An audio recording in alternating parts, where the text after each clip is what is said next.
Hallelujah. Hallelujah. ഒരു വചനം വായിച്ചിട്ട് ഇരിക്കാം. വെളിപ്പാട് പുസ്തകം 2-ാമത്തെ അധ്യായം 1 മുതൽ 7 വരെയുള്ള വാക്യങ്ങൾ. വെളിപ്പാട് പുസ്തകം 2-ാമത്തെ അധ്യായം 1 മുതൽ 7 വരെയുള്ള ഭാഗങ്ങൾ. എഫെസോസിലെ സഭയുടെ ദൂതൻ എഴുതുക, 7 നക്ഷത്രം വലങ്കയിൽ പിടിച്ചുകൊണ്ട് 7 വിളക്കുകളുടെ നടുവിൽ നടക്കുന്നവൻ അരുളി ചെയ്യുന്നത്, ഞാൻ നിന്റെ പ്രവൃത്തിയും പ്രയത്നവും സഹിഷ്ണുതയും കൊള്ളരുതാത്തവരെ നിനക്ക് സഹിച്ചുകൂടാത്തതും അപ്പോസ്തലന്മാരല്ലാതിരിക്കെ തങ്ങൾ അപ്പോസ്തലന്മാർ എന്ന് പറയുന്നവരെ നീ പരീക്ഷിച്ച് കള്ളന്മാർ എന്ന് കണ്ടതും നിനക്ക് സഹിഷ്ണുതയുള്ളതും എന്റെ നാമനിമിത്തം നീ സഹിച്ചതും തളർന്നു പോകാത്തതും ഞാൻ അറിയുന്നു. എങ്കിലും നിന്റെ ആദ്യ സ്നേഹം വിട്ടുകളഞ്ഞോ എന്നൊരു കുറ്റം നിന്നെ കുറിച്ച് പറയുവാനുണ്ട്. നീ ഏതിൽ നിന്ന് വീണിരിക്കുന്നു എന്നോർത്ത് മാനസാന്തരപ്പെട്ട് ആദ്യത്തെ പ്രവൃത്തി ചെയ്യുക. അല്ലാഞ്ഞാൽ ഞാൻ വേഗത്തിൽ വരികയും നീ മാനസാന്തരപ്പെടാഞ്ഞാൽ നിന്റെ നിലവിളക്ക് അതിന്റെ നിലയിൽ നിന്ന് നീക്കിക്കളയുകയും ചെയ്യും. എങ്കിലും നിക്കോലോകരുടെ നടപ്പ് നീ പകയ്ക്കുന്നു എന്നൊരു നന്മ നിനക്കുണ്ട്, അത് ഞാനും പകയ്ക്കുന്നു. ആത്മാവ് സഭകളോട് പറയുന്നത് എന്തെന്ന് ചെവിയുള്ളവൻ കേൾക്കട്ടെ. ജയിക്കുന്നവന് ഞാൻ ദൈവത്തിന്റെ പർദീസയിലുള്ള ജീവവൃക്ഷത്തിന്റെ ഫലം തിന്മാൻ കൊടുക്കും. ആമേൻ. കണ്ണടക്കാം. കർത്താവായ യേശുവേ, ഈ ലോകത്തെ എല്ലാ പ്രശ്നങ്ങളും പ്രയാസങ്ങളിൽ നിന്നും അതൊന്നുമല്ല എന്ന് കണ്ടുകൊണ്ട് എന്റെ ആവശ്യങ്ങളോ ആഗ്രഹങ്ങളോ ഇഷ്ടങ്ങളോ എന്തു തന്നെ ആയിരുന്നാലും അതുപോലെ ദൈവവചനത്തിന് വിരുദ്ധമായി വരുന്ന ലോകത്തിന്റെ എല്ലാ കാര്യങ്ങളെയും ഞാൻ ജയിക്കണം. ജയിക്കുന്നവന് ദൈവത്തിന്റെ പർദീസയിലുള്ള ജീവവൃക്ഷഫലം തീരുമാൻ കൊടുക്കും.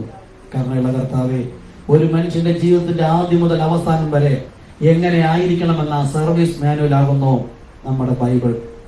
ആ വചനപ്രകാരം ജീവിക്കാത്ത ഒരു വ്യക്തിയും കർത്താവിന്റെ സന്നിധിയിൽ പോവുകയില്ല. നാം നമ്മെ തന്നെ ക്രിസ്ത്യാനിയാക്കാം, വിശ്വാസിയാക്കാം, മണവാട്ടിയാക്കാം. എന്നാൽ കർത്താവ് വരുമ്പോൾ പോകണമെന്നില്ല. കർത്താവ് വചനമാകുന്നു, കർത്താവ് ആത്മാവാകുന്നു. ആ വചനം നമ്മോട് അരുളി ചെയ്ത പ്രകാരം നാം ആയിരുന്നില്ല എങ്കിൽ ഒരിക്കലും യേശു ക്രിസ്തുവിനോടുകൂടെ ജയിച്ചവരായി പരിഗണിക്കുകയില്ല. അതുകൊണ്ട് ലോകത്തിലുള്ള ഏതുമല്ല എന്നെ വഴി നടത്തുന്നത് ദൈവത്തിന്റെ വചനമാകട്ടെ. ഈ വചനത്തിൽ നിന്ന് വായിക്കപ്പെട്ട വചനത്തിൽ നിന്ന് കർത്താവെ തിരുവഴുത്തുകളെ ഞങ്ങൾക്ക് ഗ്രഹിപ്പിക്കാൻ തക്കോടെ നമ്മുടെ ആത്മക്കണ്ണ് തുറന്നു തരണമെന്ന് പ്രാർത്ഥിക്കുന്നു. സകലതും അങ്ങയുടെ നാം മഹത്വനായിരിക്കട്ടെ. യേശു ക്രിസ്തു നാമത്തിൽ തന്നെ. ആമേൻ. ആമേൻ. ഇരിക്കാം എല്ലാവർക്കും.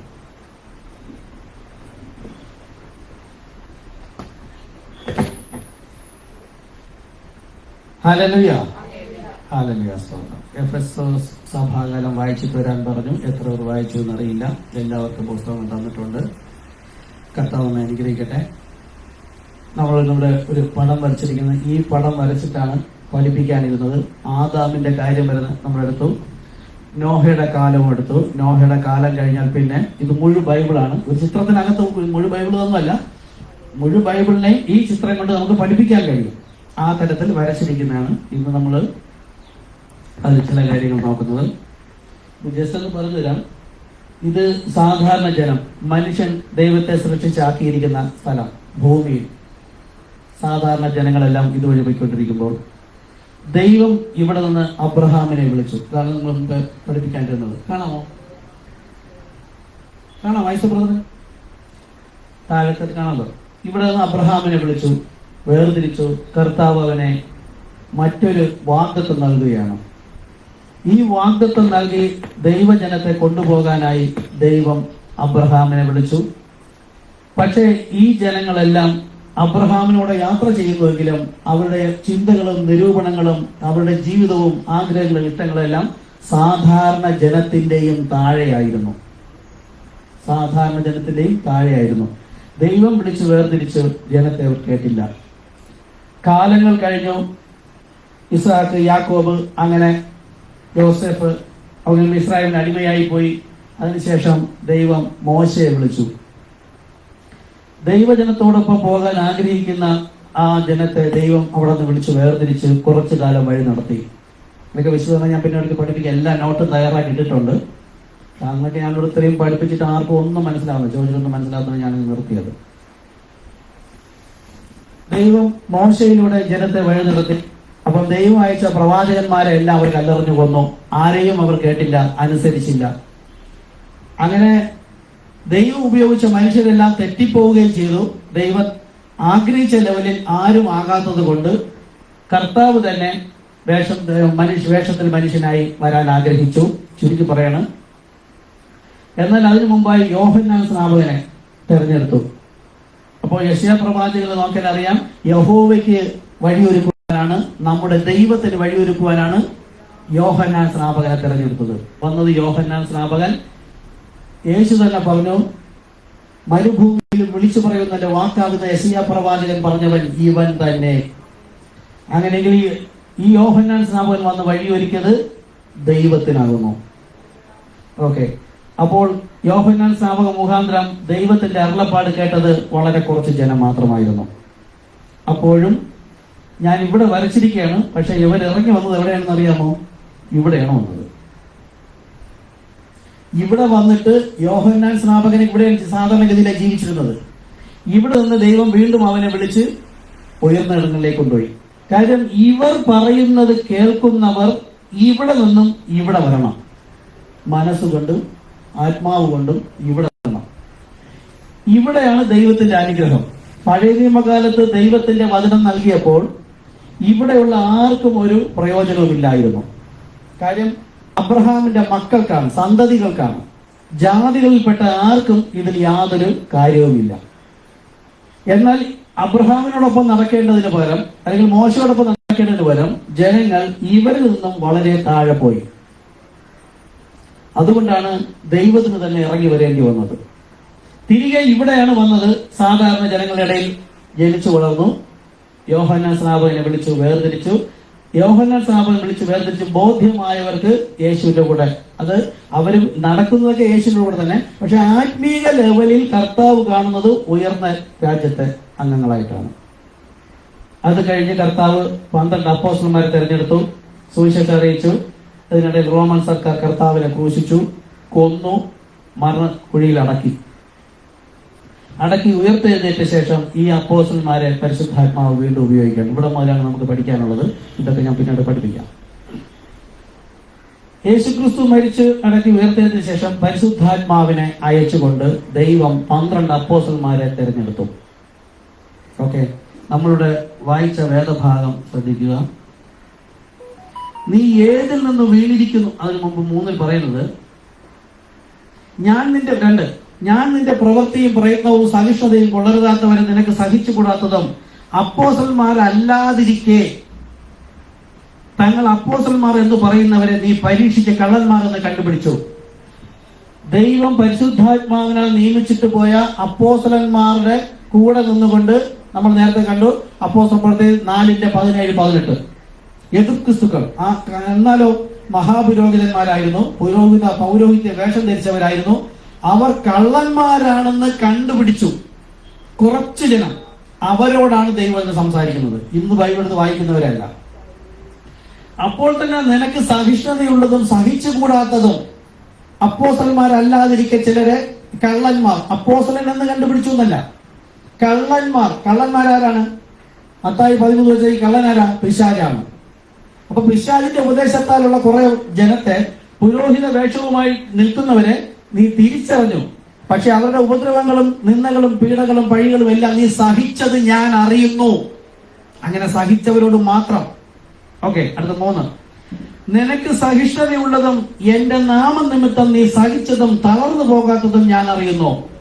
നമ്മളാണെങ്കിലോ ഈ മെസ്സേജിൽ വന്ന ശേഷവും ഈ മെസ്സേജ് പ്രകാരമോ വചനപ്രകാരമോ എന്തെങ്കിലും കേട്ടാൽ നമ്മളങ്ങ് തളർന്നു പോകും. പിന്നെ സംശയം തോന്നും, ഇത് ശരിയാണോ എന്നിട്ട് പലരും വിട്ടുപോകും. പക്ഷേ ഇവിടെ വിട്ടുപോയവരെ കുറിച്ചല്ല പറയുന്നത്, തളർന്നു പോയി വരാതിരിക്കുന്നവരെ കുറിച്ചല്ല പറയുന്നത്.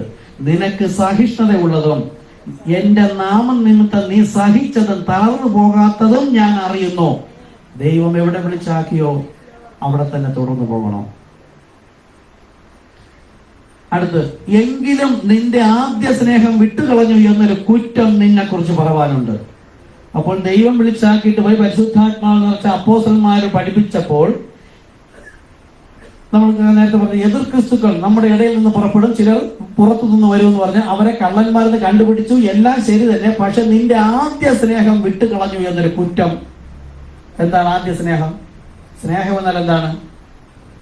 1 യോഹന്നാൻ 4:8-16 വായിച്ച ദൈവം സ്നേഹം തന്നെ. അപ്പൊ നീ കർത്താവിനെ മറന്നു. പക്ഷെ എവിടെയായിരുന്നത് ആ വ്യക്തി? ദൈവസഭയിൽ. എന്നിട്ട് എന്ത് ചെയ്തു? കള്ളന്മാരാരാണെന്ന് തിരിച്ചറിഞ്ഞു, ദുരുപദേശം എന്തെന്ന് തിരിച്ചറിഞ്ഞു, സഹിഷ്ണുതയും തീക്ഷ്ണതയും സഹിച്ചതും എല്ലാം ഉണ്ടായിരുന്നു. പക്ഷെ നിന്റെ ഉള്ളിൽ ദൈവമില്ല, ദൈവം നിന്നോടൊപ്പമില്ല. മനസ്സിലായോ?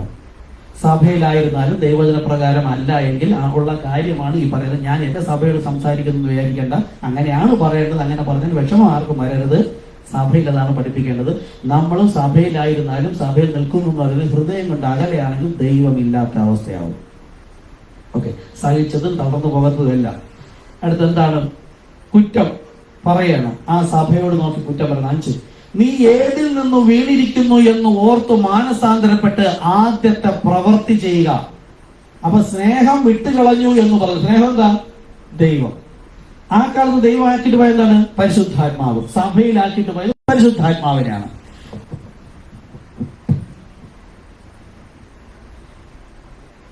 പരിശുദ്ധാത്മാവിനെ നൽകി. ആദ്യ സ്നേഹം വിട്ടുകളഞ്ഞു എന്ന് പറഞ്ഞാൽ പരിശുദ്ധാത്മാവുമായി ഒരു ബന്ധവും ഇല്ലാതെയാണ് സഭയിലിരിക്കുന്നത്. അതാണ് സ്നേഹം. സ്നേഹം ദൈവം തന്നെ. അപ്പൊ പരിശുദ്ധാത്മാവ് ദൈവം തന്നെയാണ്. അപ്പോൾ ഇനി എന്ത് ചെയ്യണം? എവിടെ ഇരിക്കുന്നു? ഒന്നാമത്തെ സഭയിൽ തന്നെ സഹിഷ്ണുതയ്ക്ക് അനുഭവിച്ച് പ്രശ്നങ്ങളും പ്രതികൂലം വന്നപ്പോൾ എല്ലാം തരണം ചെയ്ത് ചില ദുരുപദേശകരെ കണ്ടെത്തി എല്ലാം ശരിയാണ്, വിട്ടുപോയതുമില്ല, സഹിഷ്ണുതയോടെ ഇരിക്കുന്നു. പക്ഷേ ദൈവം ഇല്ല നിന്നിൽ. അപ്പോ ഇനി ഇത്രയാണ് ഇവിടെ പറഞ്ഞത്. ഇനി അടുത്ത് പറയുന്നത് ആരോട് എന്നതാണ് ഈ കാലം മുതൽ നമുക്ക് പഠിക്കാനുള്ളത്. യേശു ഉയർത്തെഴുന്നേറ്റ് പോയി 2000 വർഷം ആയിപ്പോ. അന്ന് അപ്പോസ്തലന്മാരിലൂടെ കർത്താവ് പഠിപ്പിച്ചതാണ് എഫേസ്യ ലേഖനം 4-ാമത്തെ അധ്യായം 4, 5, 6 വാക്യം. നിങ്ങളെ വിളിച്ചപ്പോൾ ഏക പ്രത്യാശയ്ക്കായി നിങ്ങളെ വിളിച്ചതുപോലെ. അപ്പൊ കർത്താവായ യേശു ക്രിസ്തു ഏതൊരുവനെ വിളിക്കുന്നുവെങ്കിൽ അത് വിളി അതാണ്. അപ്പോസ്തലപ്രവൃത്തി 2:38-39. ഓരോരുത്തർ മാനസാന്തരപ്പെട്ട് തങ്ങളുടെ പാപങ്ങളുടെ മോചനത്തിനായി യേശു ക്രിസ്തുവിന്റെ നാമത്തിൽ സ്നാനമേൽപ്പിൻ, എങ്കിൽ പരിശുദ്ധാത്മാവെന്ന ദാനം നൽകും. വാഗ്ദത്തം നിങ്ങൾക്കും നിങ്ങളുടെ മക്കൾക്കും നമ്മുടെ ദൈവമായ കർത്താവ് വിളിച്ചു വരുത്തുന്ന ദൂരസ്ഥരായ ഏവർക്കും. അപ്പോ കർത്താവ് വിളിച്ചു വരുത്തുന്ന ഏവരും എന്ത് പ്രാപിക്കണം? വിശ്വാസ സ്നാനം സ്വീകരിച്ച് പാപം മോചിച്ച് പരിശുദ്ധാത്മാവ് പ്രാപിച്ചിരിക്കണം. അപ്പോൾ ആ സഭയിൽ ഉണ്ടായിരുന്നതിൽ തന്നെ കുറച്ചു പേർക്ക് ദൈവം ഇല്ല എന്നും പറയുന്നു. ഇന്ന് നമ്മൾ പെന്തക്കോസ്ത് സഭയിലായിരുന്നു. ഇവിടെ എഫെസസ് സഭാകാലമാണ് നമ്മൾ പഠിക്കുന്നത്. എഫെസസ് സഭാകാലത്തിന്റെ കാര്യം എപ്പോഴെഴുതിയിട്ടുണ്ടായിരുന്നു? 1-ാമത്തെ സഭാകാലം തുടങ്ങുമ്പോൾ തന്നെ ബൈബിൾ എഴുതി വെച്ചിട്ടുണ്ട്. എന്നാൽ എന്താണ് എന്ന് മനസ്സിലാകുന്നത് അന്ത്യനാളിലാണ് ഒരുവനിലൂടെ ദൈവം പ്രവർത്തിക്കും. അപ്പോൾ നമുക്ക് മനസ്സിലായി ഇവിടെ പരിശുദ്ധാത്മ ഒരു വിശ്വാസം, ഒരു സ്നാനം, ഒരു കർത്താവ് എന്ന് പഠിപ്പിച്ചപ്പോൾ തന്നെ കഴിഞ്ഞ പ്രാവശ്യം നമ്മൾ പറഞ്ഞു, ഒരു ദുരാത്മാവ് മുകളിൽ നിന്ന് താഴേക്ക് വന്നു. അവനാണ് വെള്ളക്കുതിരപ്പുറത്ത്. 1-ാമത്തെ മുദ്രയിൽ നമ്മൾ പറഞ്ഞു, വെള്ളക്കുതിരപ്പുറത്ത് ഒരുവൻ പുറപ്പെട്ടു വന്നു. അവൻ എതിർ ക്രിസ്തുവാണ്. അവൻ പരിശുദ്ധാത്മാവിനെ ദൈവം അയച്ചതുപോലെ എതിർ ക്രിസ്തുവും വന്ന് അപ്പോസ്തലന്മാരുടെ ഇടയിൽ അപ്പോസ്തലന്മാരല്ലാതിരിക്കെ കള്ളന്മാരെന്ന് കണ്ടുപിടിച്ചു. അപ്പൊ അവര് പറഞ്ഞു, യേശു ക്രിസ്തു നാമം അശേഷം മിണ്ടരുത്, ആരോടും ഉപദേശിക്കരുത്. കഴിഞ്ഞ ആഴ്ച പഠിപ്പിച്ച കാര്യങ്ങളാണ് വീണ്ടും പഠിപ്പിക്കുന്നത്, വരച്ചിട്ട് പഠിപ്പിക്കുന്നത്. അപ്പൊ ഈ നാമം അശേഷം മിണ്ടരുത്, ആരോടും ഉപദേശിക്കരുത് എന്ന് പറഞ്ഞത് എതിർ ക്രിസ്തു ആകുന്നു. അപ്പോൾ 2000 വർഷം മുമ്പ് ദുരാത്മാവ് പുരോഹിത വർഗത്തിലൂടെ, മഹാപുരോഹിതന്മാരിലൂടെ പഠിപ്പിച്ചതാണ് ഇന്ന് നമ്മൾ നിൽക്കുന്ന 2000 വർഷങ്ങൾക്ക് ശേഷമുള്ള ഈ സഭ. ലവോദിക്ക സഭാകാലത്ത് കത്തോലിക്ക മുതൽ പെന്തക്കോസ്തുള്ള മുഴുവൻ സഭകളും ആരെ കേൾക്കുന്നു? എതിർ ക്രിസ്തുവിനെ കേൾക്കുന്നു. ദൈവം തന്റെ പരിശുദ്ധാത്മാവിനെ അയച്ചുകൊണ്ട് അപ്പോസ്തലന്മാരെ തെരഞ്ഞെടുത്തപ്പോൾ പറഞ്ഞു, മത്തായി 10:16 യോഹന്നാൻ 13:20 പറഞ്ഞിരിക്കുന്നു, ഞാൻ അയക്കുന്നവരെ കൈക്കൊള്ളുന്നവൻ എന്നെ കൈക്കൊള്ളുന്നു, അവനെ തള്ളുന്നവൻ എന്നെ തള്ളുന്നു, അവനെ കേൾക്കുന്നവൻ എന്നെ കേൾക്കുന്നു, അവനെ തള്ളുന്നവൻ എന്നെയും എന്നെ അയച്ചവനെ തള്ളുന്നു. അപ്പോൾ അപ്പോസ്തലന്മാർ വന്ന് പറഞ്ഞത് കർത്താവായ യേശു ക്രിസ്തു നാമത്തിൽ സ്നാനപ്പെടുവിൻ. ദുരാത്മാവ് കുതിരപ്പുറത്ത് പുറപ്പെട്ടു വന്ന എതിർ ക്രിസ്തു എന്ന് പറഞ്ഞത് ഈ നാമം അശേഷം മിണ്ടരുത്, ആരോടും ഉപദേശിക്കരുത്. അപ്പോൾ ഈ സഭാകാലം കഴിഞ്ഞ് ഏകദേശം 312 ഇവിടെ നമ്മൾ വായിച്ചു, നിക്കോലിയവരുടെ നടപ്പ് പകയ്ക്കുന്നു എങ്കിലും നിക്കോലിയവരുടെ നടപ്പ് നീ പകയ്ക്കുന്നു എന്നൊരു നന്മ നിനക്കുണ്ട്. ആ സഭയിൽ ഇരുന്നതിൽ എതിർ ക്രിസ്തുവിന്റെ ഉപദേശമാണ് യേശുക്രിസ്തു നാമം അശേഷം മിണ്ടരുത് എന്നത് മനസ്സിലായ ചെറിയൊരു കൂട്ടത്തോട് പറയുകയാണ്, നിക്കോലിയവരുടെ ഉപദേശം പകയ്ക്കുന്നു. ഈ എതിർ ക്രിസ്തുവിന്റെ ഉപദേശം അവരെന്ത് ചെയ്തു? സ്നേഹിച്ചില്ല, ഇഷ്ടപ്പെട്ടില്ല. എങ്കിൽ എന്ത് ചെയ്തു? അതനുസരിക്കുമായിരുന്നു. അപ്പോൾ ഇന്ന് കത്തോലിക്ക മുതൽ പെന്തക്കോസ്തയിലിരിക്കുന്ന സഭകൾ ആരെ കേൾക്കുന്നു? എതിർ ക്രിസ്തുവിനെ കേൾക്കുന്നു. അവരുടെ ഫലം എന്താണ്? യേശുക്രിസ്തു നാമത്തെ തള്ളിക്കളയുക. ക്രൂശിന്റെ വചനത്തിൽ ശത്രുക്കളെ ഇടർച്ചയുണ്ടാക്കുന്നവരും നിന്ദിക്കപ്പെട്ടവരും അറയ്ക്കപ്പെട്ടവരും മാത്രമല്ല, പിന്നെന്താ? വിഗ്രഹാരാധികളാണ്. യേശുക്രിസ്തു വേറെ, പരിശുദ്ധാത്മാവ് വേറെ, ദൈവം വേറെ. ദൈവത്തിന്റെ ഒന്നാമത്തെ കൽപ്പന ഞാനല്ലാതെ അന്യ ദൈവം ഉണ്ടാക്കരുത്, മറ്റൊരുത്തിനെ ആരാധിക്കരുത്. ആ കൽപ്പന വിട്ടിട്ട് രണ്ടാമത്തെ വ്യക്തി എന്ന് പറയുന്ന യേശുക്രിസ്തുവിനാണ് അവിടെ പാടുന്നത്, സ്തുതിക്കുന്നതും ഒക്കെ. അപ്പോൾ എന്താണ്? വിഗ്രഹാരാധികൾ. പക്ഷേ ക്രൂശിക്കാൻ പോകുന്ന സമയത്തും നഥനിയേൽ കണ്ടപ്പോഴെന്താ പറഞ്ഞത്? നഥനിയേൽ സാക്ഷാൽ ഇസ്രായേലിൽ, ഇവനിൽ കപടമില്ല എന്ന് പറഞ്ഞ നഥനിയേൽ പറഞ്ഞു, നീ ഇസ്രായേലിന്റെ രാജാവ്. യേശു ഉടൻ എന്ത് ചെയ്യണം? ഇന്ന് ലോക ക്രിസ്ത്യാനികൾ എന്ന് പറയുന്ന കത്തോലിക്ക മുതൽ പെന്തക്കോസ്തലുള്ളവർ പറയുന്നത് പോലെ തന്നെ എന്ത് പറയണം? ഞാനല്ല, എന്റെ പിതാവാകുന്നു ഇസ്രായേലിന്റെ രാജാവ് എന്ന് പറയണം. അങ്ങനെ പറഞ്ഞില്ല. കാര്യം അത് നീ ഇസ്രായേലിന്റെ രാജാവ് എന്ന് പറഞ്ഞതിന് ശേഷമാണ് യേശു പറയുന്നത് ഇവനിൽ കപടമില്ല എന്ന് മർമ്മം മനസ്സിലായോ? നഥനിയേൽ പറയാണ് നീ ഇസ്രായേലിന്റെ രാജാവ്, നീ ഇതിലും വലുത് കാണുമെന്ന് പറഞ്ഞതിന് ശേഷം യേശു പറയാണ് ഇതാ സാക്ഷാൽ ഇസ്രായേലിയൻ, ഇവനിൽ കപടമില്ല എന്ന് പറഞ്ഞെങ്കിൽ ലോകമെല്ലാം മനസ്സിലാക്കും ഈ വന്നിരിക്കുന്ന ഇസ്രായേലിന്റെ രാജാവ് തന്നെ. എന്താ? തൊട്ടു മുമ്പ് അവൻ പറഞ്ഞത് കള്ളമല്ല എന്ന് യേശുവിന്റെ വായ്മൊഴിയാൽ പറഞ്ഞത് കേട്ടിട്ട് ഇവരെല്ലാം വൃഥാ വിശ്വസിക്കുമായിരുന്നു. എന്നാൽ കർത്താവ് ആദ്യമേ പറഞ്ഞു ഇതാ സാക്ഷാൽ ഇസ്രായേലിൻ, ഇവനിൽ കപടമില്ല. കപടമില്ല എന്ന് പറഞ്ഞപ്പോൾ നഥനിയേൽ പറഞ്ഞു നീ ഇസ്രായേലിന്റെ രാജാവ്. യേശുവിനെ മശിഹ അല്ല എന്ന് പറഞ്ഞ് കൊല്ലുന്നതിന് വേണ്ടി പിടിക്കപ്പെട്ട് കൊണ്ടുചെന്നപ്പോൾ അവിടെയും പുരോഹിത വർഗം ചോദിച്ചു, നീ ഇസ്രായേലിന്റെ രാജാവോ? ഇന്ന് ഈ പള്ളികൾ പറയുന്നത് പോലെ നമ്മളെ പിശാച് എന്ന് പറയുന്ന ഈ ക്രിസ്തീയ സമൂഹമല്ല, ക്രിസ്ത്യാനികൾ എന്ന് പറയുന്നവർ പറയുന്നത് പോലെ എങ്കിൽ യേശു എന്ത് പറയണം? നോക്കൂ, ഞാനല്ല, എന്റെ പിതാവ്, നിങ്ങൾ വിളിച്ചപേക്ഷിക്കുന്ന ദൈവം യഹോവയാണ് ഇസ്രായേലിന്റെ രാജാവ്, ഞാനല്ല എന്ന് പറയണം. യേശു പറഞ്ഞില്ല. എന്തു പറഞ്ഞു? അതെ, ഞാനാകുന്നു. യേശുവിന്റെ വായ്മൊഴിയാണ്. ഈ സഭകൾ ന്യായം വിധിക്കാൻ ഇതുപോലെ അവരുടെ കയ്യിലും ബൈബിൾ എഴുതി കൊടുത്തിരിക്കുന്നു. യെശയ്യാ പ്രവാചകൻ 44:6 നോക്കിയാൽ ഇസ്രായേലിന്റെ രാജാവായ സൈന്യങ്ങളുടെ യഹോവ ഞാൻ ആദ്യനും അന്ത്യനും, എന്നെപ്പോലെ മറ്റൊരുത്തനുമില്ല. യേശു പറയുന്നു വെളിപ്പാട് പുസ്തകം 1:17 പറയുന്നു, ഞാൻ മനുഷ്യനായിരുന്നു എന്നാൽ ജീവിക്കുന്നു, ഞാൻ ആദ്യനും അന്ത്യനും. രണ്ടാദ്യനും അന്ത്യനും ഇല്ല, ഒരുവനേ ഉള്ളൂ. അപ്പോൾ ഇസ്രായേലിലെ രാജാവ് തന്നെയാണ് ഈ ഇറങ്ങി വന്നിരിക്കുന്നത്. അവര് കൊന്നു, കുഴിച്ചുകൂടി, പരിശുദ്ധാത്മന അയച്ചു, എതിർ ക്രിസ്തു വന്നു, നാമത്തെ നിഷേധിച്ചു. അപ്പോൾ ഇന്ന് നമ്മളോടാണ് പറയുന്നത് നിക്കോലേവരുടെ നടപ്പ് നീ പകയ്ക്കുന്നു എന്നൊരു നന്മ. അതുകൊണ്ടാണ് നമ്മൾ അവിടെ നിന്ന് വിട്ടു പുറത്തേക്ക് വന്നത്. മനസ്സിലായല്ലോ? അടുത്ത് ഇനി ആദ്യ സ്നേഹം വിട്ടുകളഞ്ഞു. സ്നേഹം ദൈവമാകുന്നു. ദൈവത്തെ നമ്മളിവിടെ നിന്ന് പരിശുദ്ധാത്മാവ്. ആ പരിശുദ്ധാത്മാവിനെ വിട്ടുകളഞ്ഞുവെങ്കിൽ പ്രാപിക്കുവാൻ എന്ത് ചെയ്യണം? നീ ഏതിൽ നിന്ന് വീണിരിക്കുന്നു എന്ന് ഓർത്ത് മാനസാന്തരപ്പെട്ട് ആദ്യത്തെ പ്രവൃത്തി ചെയ്യുക. ആദ്യ വിശ്വാസത്തിലേക്ക് മടങ്ങി പോവുക എന്നല്ല പറയുന്നത്, ആദ്യത്തെ പ്രവൃത്തി ചെയ്യുക. ആ പരിശുദ്ധാത്മാവ് പ്രാപിച്ച ശേഷം അപ്പോസ്തലന്മാരോട് പഠിപ്പിച്ച ആദ്യത്തെ പ്രവൃത്തിയാണ് കർത്താവായ യേശുക്രിസ്തു നാമത്തിലുള്ള സ്നാനം. അത് നമ്മളവിടെ പഠിപ്പിച്ചാണ്. ഞാൻ വീണ്ടും പഠിപ്പിക്കാൻ അന്ന് പിന്നെ നമുക്ക് റെക്കോർഡിംഗ് ഇല്ലായിരുന്നു, ഇത് റെക്കോർഡായിട്ട് കിടക്കുകയാണ്. അപ്പോൾ പുതിയ നിയമസഭാ വിശ്വാസികൾ ഇന്ന് ഈ ലവോദിക്ക സഭാകാലത്ത് നമ്മൾ അറിയിക്കാനുള്ള കാര്യമാണ് ഇത്. നമുക്കറിയാം, നമ്മളിവിടെ വന്നു. നമ്മൾ നമ്മുടെ വേണ്ടപ്പെട്ട ജനത്തോട് പറയാനുള്ളതാണ്, നിന്റെ ആദ്യ സ്നേഹം വിട്ടുകളഞ്ഞു എന്നൊരു കുറ്റം നിന്നെ കുറിച്ച് പറയാനുണ്ട്. നീ ഏതിൽ നിന്ന് വീണിരിക്കുന്നു എന്ന് ഓർത്തു മാനസാന്തരപ്പെട്ട് എന്ത് ചെയ്യണം? പശ്ചാത്തപിക്കണം, മാനസാന്തരപ്പെടണം. പിന്നെ എന്ത് ചെയ്യണം? പാപയേറ്റ് പറഞ്ഞ് വീക്ഷിക്കണം. അത് കഴിഞ്ഞ് എന്ത് ചെയ്യണം? യേശുക്രിസ്തു നാമത്തിൽ സ്നാനപ്പെടണം. അപ്പോൾ ഈ സ്നേഹം, നഷ്ടപ്പെട്ട സ്നേഹം മടക്കി കിട്ടും. അപ്പോൾ ഇതാണ് ഒന്നാമത്തെ എഫെസോസ് സഭയിൽ പറഞ്ഞിരിക്കുന്നത്. നോക്കൂ, കർത്താവ് പറയുക, അത് ഞാനും പകയ്ക്കുന്നു. ദൈവം ഇഷ്ടപ്പെടുന്നില്ല. യേശുക്രിസ്തുവിന്റെ നാമം ഉപേക്ഷിക്കണം, അതനുസരിക്കരുത് എന്ന് എതിർ ക്രിസ്തു പറഞ്ഞതിന് ഇന്നത്തെ സഭകൾ മുഴുവൻ അനുസരിച്ചു കൊണ്ടിരുന്നിട്ടും അവർ ദൈവം ഇഷ്ടം ചെയ്യുന്നു, ദൈവം അവരെ സ്നേഹിക്കുന്നു, കർത്താവ് അവരിൽ ഉണ്ട് എന്ന് പറഞ്ഞാൽ ഇവിടെ എന്താ പറയുന്നു?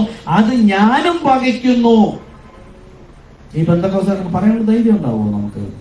ഇത് വിശ്വസിക്കുന്നെങ്കിൽ പോയി പറയും. അതൊരു അടയാളമാണ്. ഇത് കർത്താവ് സ്വർഗത്തിൽ നിന്നും നമ്മുടെ മുമ്പിലുള്ള ജനത്തെ നോക്കും. കോടിക്കണക്കിന് ജനങ്ങൾ മരണത്തിലേക്ക് പോകുമ്പോൾ അവരുടെ ഇടയിൽ നിന്ന് ദൈവം നമ്മെ വിളിച്ച് പുറത്തേക്ക് കൊണ്ടുവന്നിട്ട് നമ്മളെ പഠിപ്പിക്കുകയാണത്.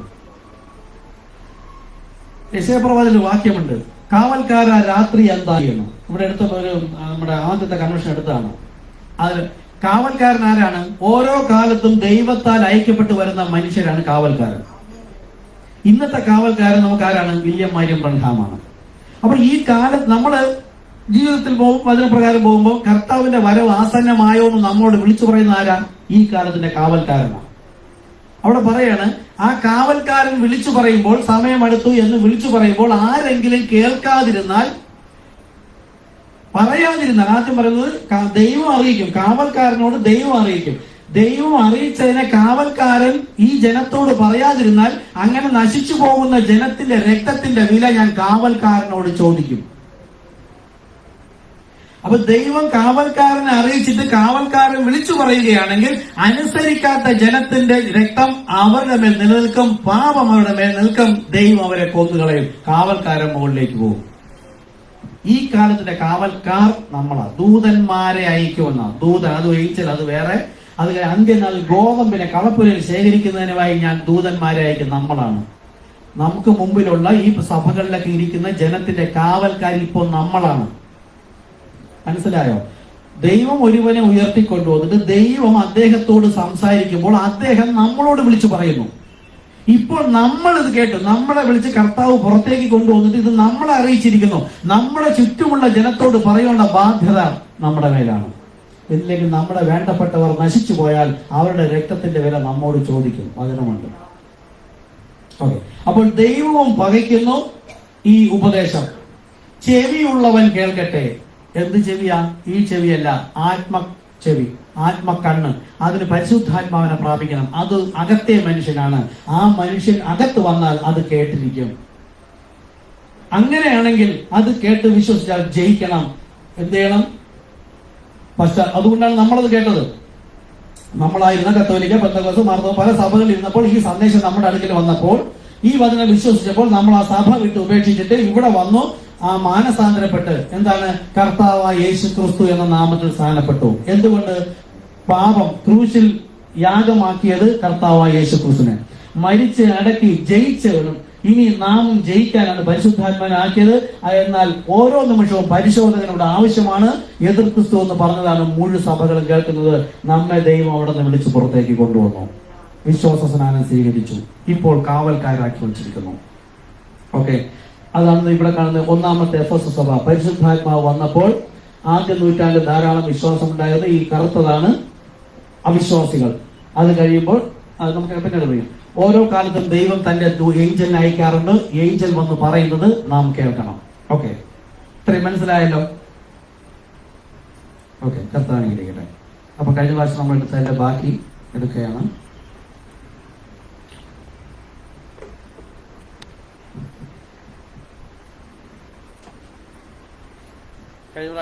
കഴിഞ്ഞ പ്രാവശ്യം നമ്മളെടുത്ത് അവസാനം നിർത്തിയത്, ഒരു ഓറഞ്ച് മരം ഒരു യജമാനൻ നട്ടു കഴിഞ്ഞാൽ അതിന്റെ വിളവെടുപ്പ് സമയമാകുമ്പോൾ യജമാനൻ വരുമ്പോൾ അതിന്റെ വേലക്കാർ എന്ത് ചെയ്തു? വേലക്കാരുടെ ഇടയിലും നുഴഞ്ഞു കയറ്റക്കാർ വന്നിട്ട് ആ ഒരു ഓറഞ്ച് മരത്തിൽ അനേകം ടൈപ്പിലുള്ള ഓറഞ്ച് അല്ലെങ്കിൽ അനേകം തരത്തിലുള്ള നാരകങ്ങൾ വെച്ച് പിടിപ്പിച്ചു. അപ്പോൾ യജമാനൻ നട്ടിട്ട് പോയ ആ ഓറഞ്ചിന്റെ ഫലമല്ല മുകളിലേക്കുള്ള ശാഖകളിൽ. അത് മുഴുവൻ തിന്നു തീർത്തു. പച്ചപ്പുഴു, വീട്ടിൽ തുള്ളൻ, ഇവയൊക്കെ തിന്നു തീർത്തതിനെ ഞാൻ അന്ത്യനാളിൽ മടക്കി തരുമെന്ന വചനം.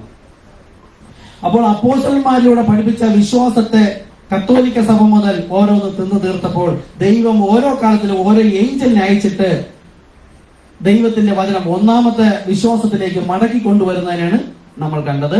അപ്പോൾ കർത്താവ് വരുമ്പോൾ നിരാശനായി മടങ്ങി പോവുകയില്ല. കർത്താവ് വരുമ്പോൾ ആദ്യ ഫലം കായ്ക്കുന്ന ഒരു വിത്ത് അവിടെ ഉണ്ടായിരിക്കും. ഒരു ശാഖ മുകളിൽ നിന്ന്. അതെന്തുകൊണ്ടാണ് മുകളിൽ എന്ന് പറഞ്ഞത്?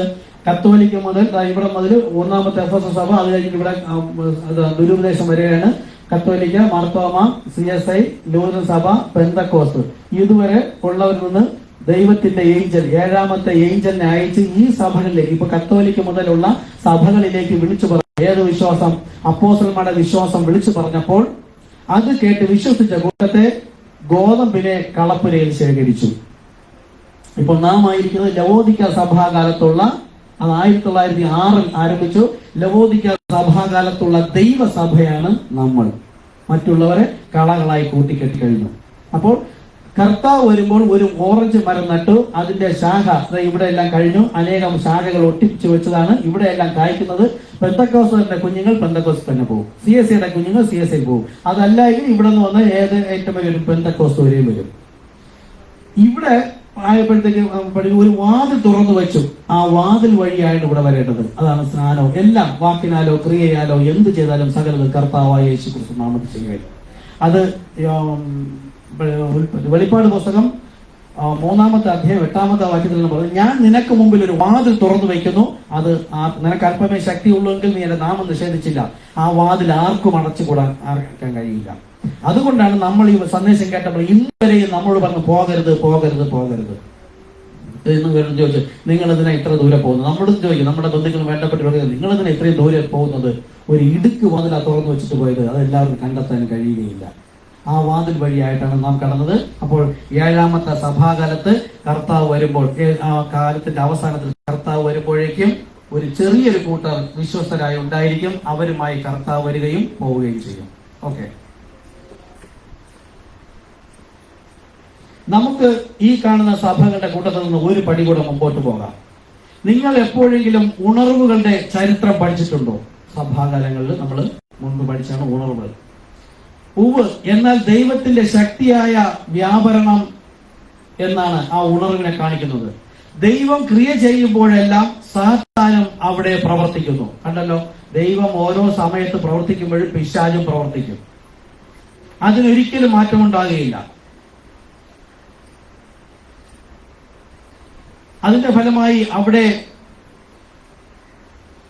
ഭ്രാന്തപുത്രിമാർ, ജനങ്ങൾ, പുത്രിമാർ, അവിടെ പിശാചിന്റെ പുത്രിമാർ നിറഞ്ഞു കവിയും. വെസ്ലിയുടെ കാലത്തും ജനങ്ങൾ സാത്താന്റെ ശക്തിയാൽ പലവിധ വിചിത്രമായ കാര്യങ്ങൾ ചെയ്തു. ദൈവത്തെയും ദൈവിക ശക്തിയെയും കളിയാക്കുവാൻ ശ്രമിക്കുകയായിരുന്നു അവർ. ലൂഥറിന്റെ സുവിശേഷ വേലയുടെ അത്ഭുതകരമായ അംശം അദ്ദേഹത്തിന്റെ കാലശേഷം അത് നഷ്ടപ്പെട്ടു. അത് നമ്മൾ പഠിച്ചതാണ്.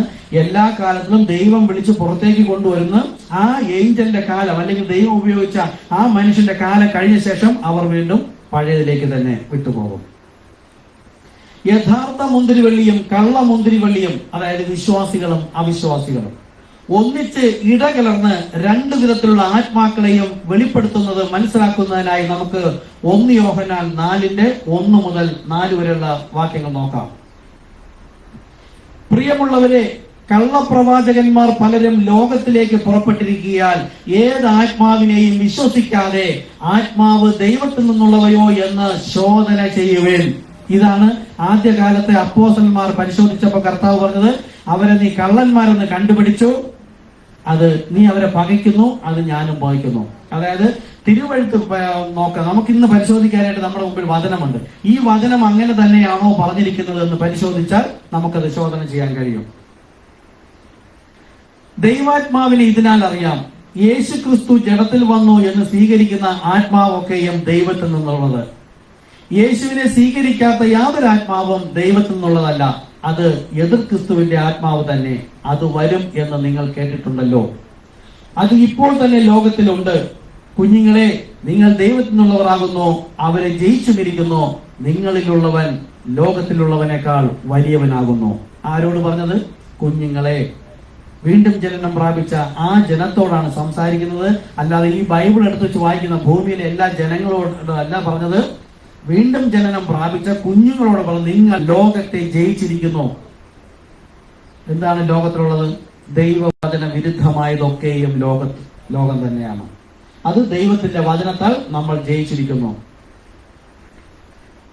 പ്രിയരെ, നമുക്ക് പൊതുവിലുള്ള രക്ഷയെക്കുറിച്ച് നിങ്ങൾക്ക് എഴുതുവാൻ സകല പ്രയത്നവും ചെയ്യുകയിൽ വിശുദ്ധന്മാർക്ക് ഒരിക്കലായിട്ട് ഭരമേൽപ്പിച്ചിരിക്കുന്ന വിശ്വാസത്തിന് വേണ്ടി പോരാടേണ്ടതിനെ പ്രബോധിപ്പിച്ചെഴുതുവാൻ ആവശ്യം എന്ന് എനിക്ക് തോന്നി.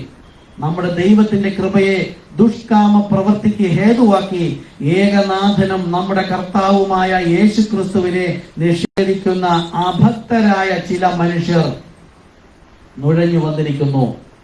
അവരുടെ ശിക്ഷാ വിധി പണ്ട് തന്നെ എഴുതിയിരിക്കുന്നു. ഹല്ലേലൂയ. ഇങ്ങനെയാണ് ഇവിടെ എഴുതിയിരിക്കുന്നത്. ഈ ലോക ക്രിസ്ത്യാനികൾ പറയും ഞങ്ങൾ യേശുക്രിസ്തുവിനെ എതിർക്കുന്നില്ലല്ലോ എന്ന്. പക്ഷെ അങ്ങനെയല്ല. യേശുക്രിസ്തു ആരാണ് എന്നറിയണം. യേശു ദൈവത്തിന്റെ പുത്രനാണെന്ന് അറിയണം. പക്ഷെ പിന്നെ അവർക്ക് എങ്ങനെ അറിയാം? ഈ ബൈബിൾ എഴുതിയിരിക്കുന്നത് ആക്ഷരികമായിട്ടാണ് എഴുതിയിരിക്കുന്നത്. ഏറിയ ഭാഗവും ആക്ഷരികമായിട്ടാണ്.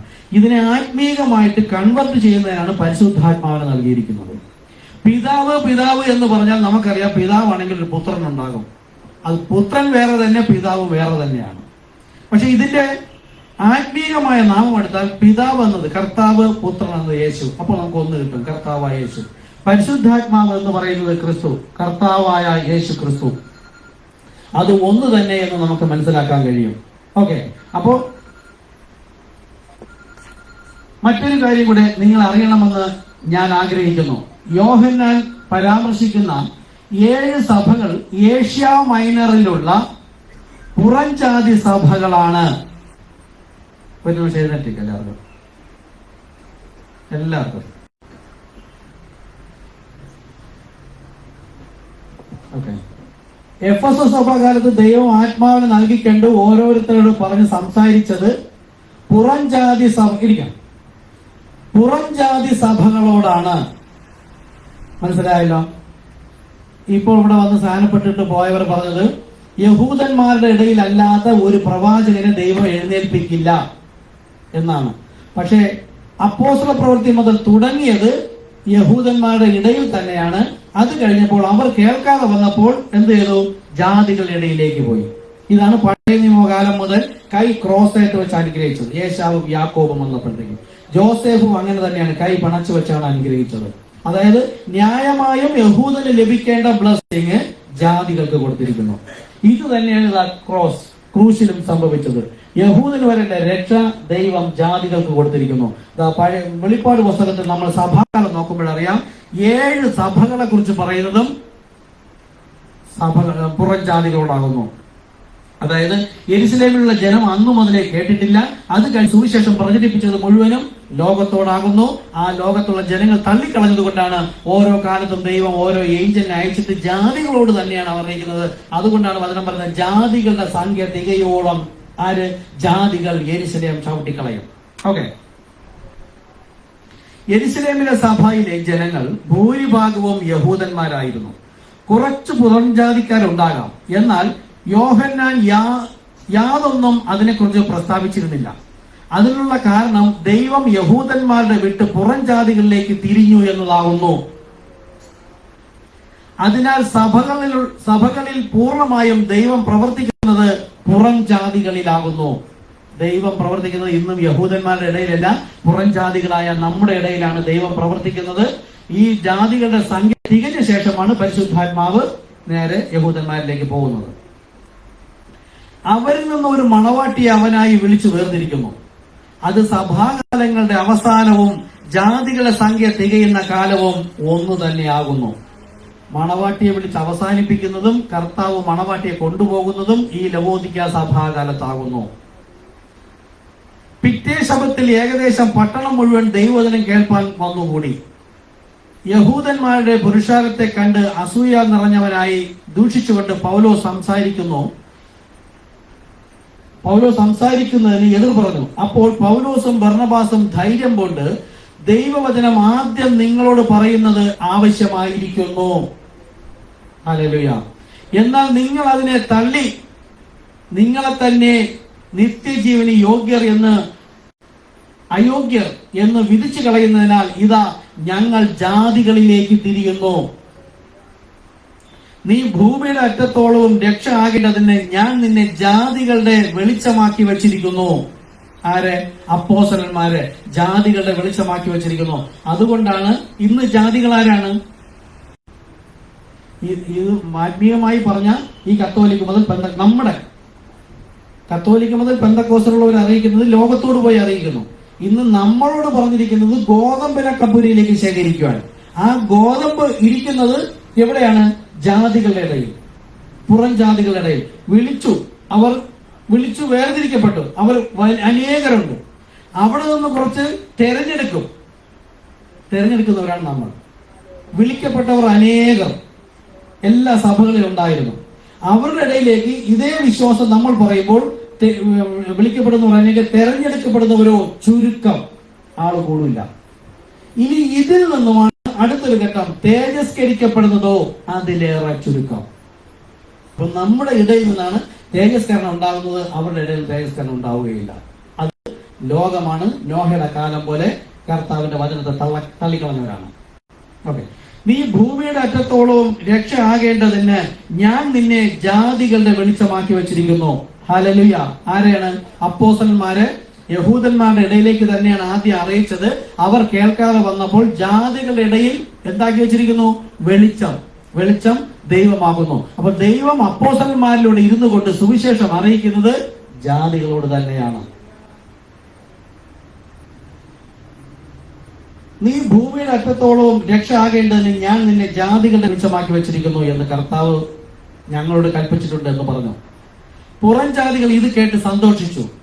ദൈവവചനത്തെ മഹത്വപ്പെടുത്തി നിത്യജീവനായി നിയമിക്കപ്പെട്ടവർ എല്ലാവരും വിശ്വസിച്ചു. ആമേൻ. അപ്പോസ്തലന്മാരെ നൽകിക്കൊണ്ട് ദൈവം ആ കാലത്തിന്റെ വചനം എങ്ങനെയാണ്, ഇപ്രകാരമാണ് പ്രവർത്തിക്കുന്നതെന്ന് പറഞ്ഞപ്പോൾ ദൈവത്തിന് വേണ്ടി മുൻ നിയമിക്കപ്പെട്ടവർ അത് കേട്ട് വിശ്വസിച്ചു. ബാക്കിയുള്ളവരോ പരിഹസിച്ചു, തള്ളിക്കളഞ്ഞു. എന്നാൽ ദൈവം സ്വന്തം ജനത്തെ തള്ളിക്കളഞ്ഞുവോ എന്ന് ഞാൻ ചോദിക്കുന്നു. ഇല്ല, ഒരു നാളുമില്ല. ഞാനും ഇസ്രായേലിനല്ലയോ? ആരാണ്? പൗലോസ് പറയാണ്, ഞാനും ഇസ്രായേലിനല്ലയോ? അബ്രഹാമിന്റെ സന്തതി, ബെന്യാമിൻ ഗോത്രത്തിൽ ജനിച്ചവൻ തന്നെ. ദൈവം മുന്നറിഞ്ഞിട്ടുള്ള തന്റെ ജനത്തെ തള്ളിക്കളയുകയില്ല. ഏലിയാവിന്റെ ചരിത്രത്തിൽ തിരുവെഴുത്ത് പറയുന്നത് അറിയുന്നില്ലയോ? അവന് ഇസ്രായേലിന് വിരോധമായി, ആ കാലത്ത് ഏലിയാവിനെ അയച്ചപ്പോൾ ഏലിയാവിന് വിരോധമായി നിന്നവരെല്ലാം ദൈവത്തിന് വിരോധമായി തന്നെയാണ് നിന്നത്. കർത്താവെ, അവർ നിന്റെ പ്രവാചകന്മാരെ കൊന്നു, നിന്റെ യാഗപീഠങ്ങളെ ഇടിച്ചു കളഞ്ഞു.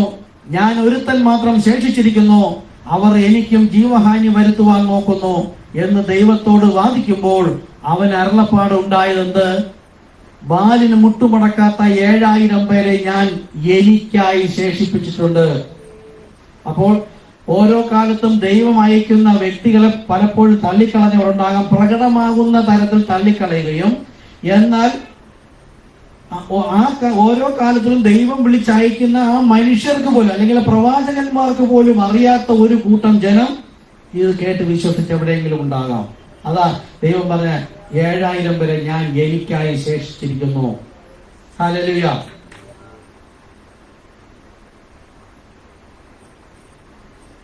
സുവിശേഷം സംബന്ധിച്ച് അവർ ശത്രുക്കൾ.